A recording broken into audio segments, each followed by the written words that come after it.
Hi students, నేను మీ హిందీ సార్ని సింగ్ సార్ని.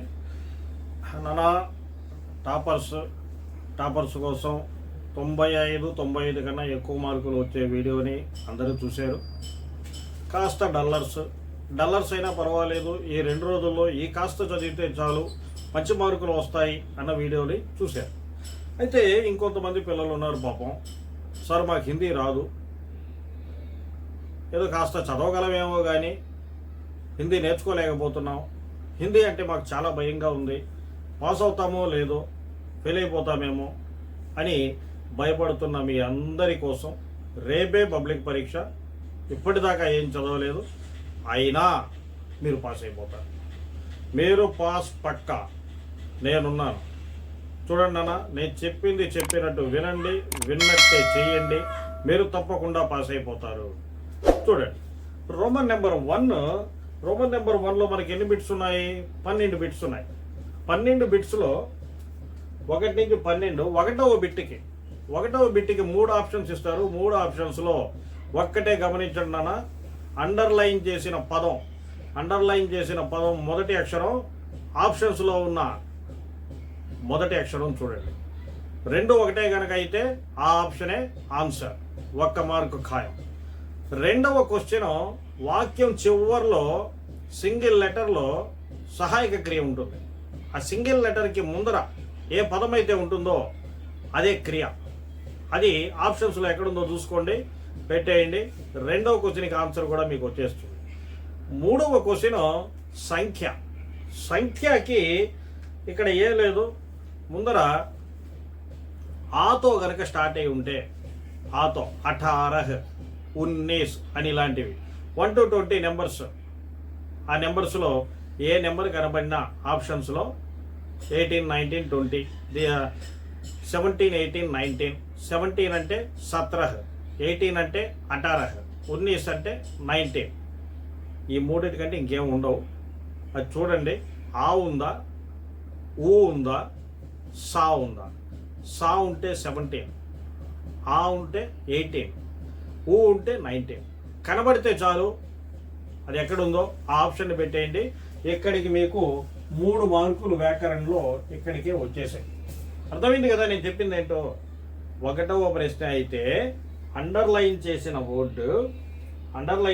వర్డ్లో మొదటి అక్షరం, ఆప్షన్లో ఉన్న మొదటి అక్షరం 2 చూసుకోండి, ఆ ఆప్షన్ పెట్టేయండి. 2వ ప్రశ్న కనుకైతే క్రియ సింగిల్ లెటర్లో ఉంది కదా, దీని ముందర ఉండేదే క్రియ. 3వది ఆతో కనుక స్టార్ట్ అయి ఉంటే 18 అనేది పెట్టేసేయండి. ఇక్కడంటే 3 ఒకటే పెట్టాడు, ఎగ్జామ్లో 3 ఒకటే ఉండవు, వేరువేరుగా ఉంటాయి కాబట్టి అది పెట్టేయండి. ఇక ఇక్కడికి వస్తే క్వశ్చన్ నెంబర్ 8 ఉపసర్గ దగ్గర ఈ పదంలో ముందర ఉండేది ఏందో చూసుకోండి.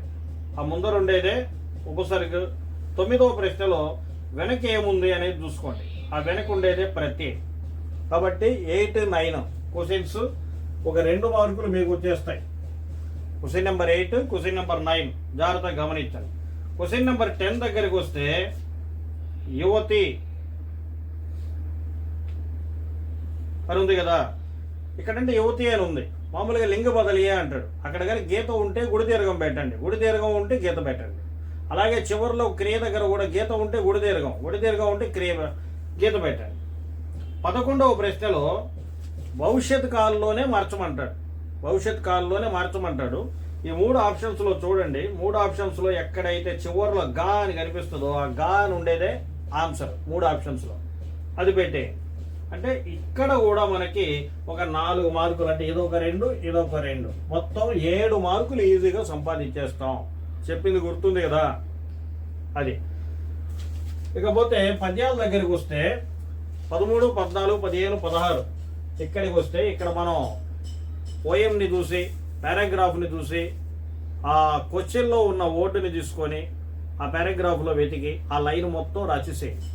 పద్యం అయితే ఆ పద్యంలో 1, 2 లైన్లు రాసేసేయండి. ఇక్కడ కూడా మనకి ఇంచుమించుగా 20కి ఒక 10, 12 మార్కులు ఈజీగా వచ్చేస్తాయి. ఇక కవి పరిచయం 17వ క్వశ్చన్ కవి పరిచయం. కవి పరిచయం దగ్గర ఏం లేదు నాన్న, ఈ 4 మాటలు రాయండి చాలు. చూడండి, కవి, జీవన్ కాల్,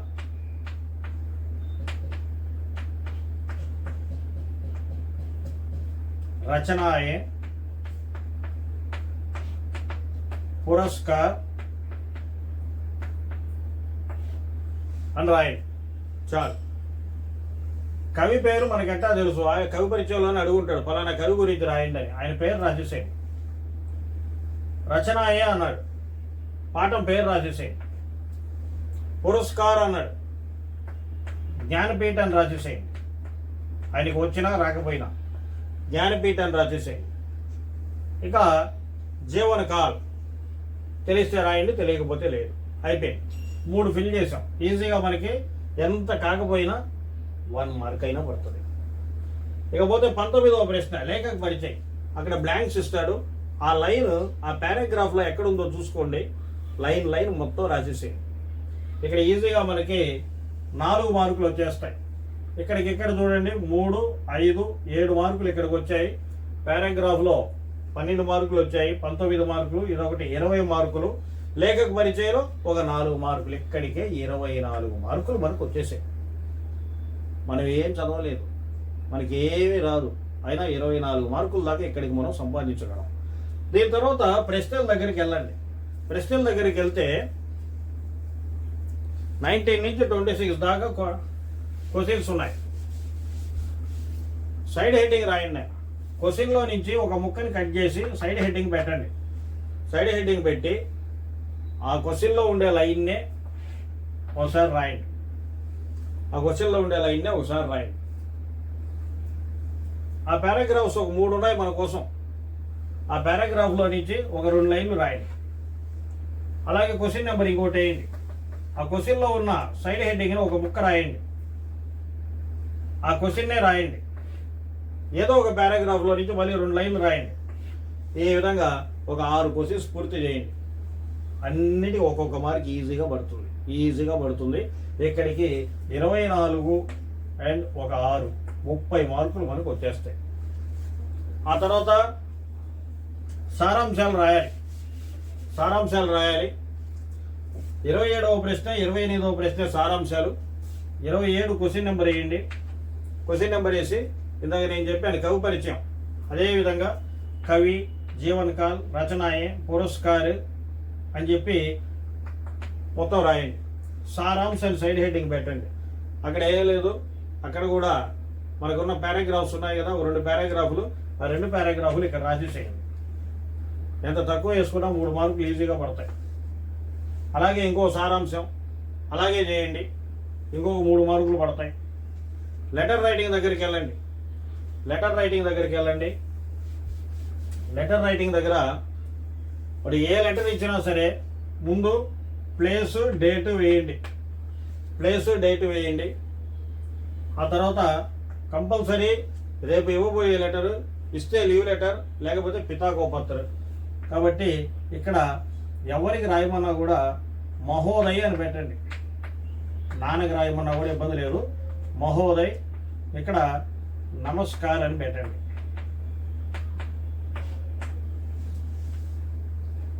ఆ తర్వాత లెటర్ క్వశ్చన్లోనే ఉంటుంది. ఆ క్వశ్చన్లో ఏముందో ఆ క్వశ్చన్లో ఉండేది రాసేసేయండి. ఇంకొకసారి కూడా రాయండి, 2 సార్లు రాయండి. ఆ తర్వాత ఇక్కడ ఆప్కా అని పెట్టండి. 4 ఇంటూలు పెట్టండి. చాలు, అయిపోయింది. మనం లెటర్ రాయడం అయిపోయింది. ఇక్కడికి ఇంకొక 3 మార్కులు వస్తాయి. ఆ తర్వాత నాన్న చివరి ప్రశ్న నిబంధన రాయాలి. నిబంధనకి 30వ ప్రశ్న క్వశ్చన్ నెంబర్ వేయండి. క్వశ్చన్ నెంబర్ వేసి రూపరేఖ అని రాయండి. ఇక్కడ నేను చెప్పే 4 సైడ్ హెడ్డింగ్లు ఫస్ట్ దింపేయండి. ప్రస్తావన, విషయ ప్రవేశ్,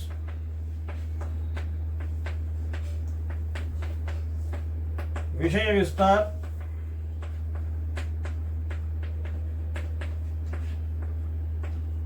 ఉపసంహార్.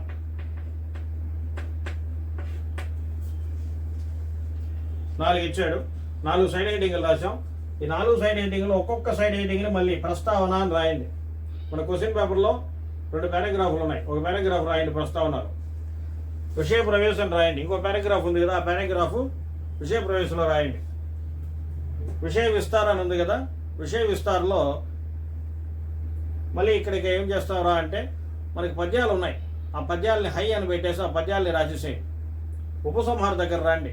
ఉపసంహార దగ్గరకు వచ్చేసి లేఖక పరిచయంలో ఒక పారాగ్రాఫ్ ఉంది మన కోసం, అది రాసేసేయండి.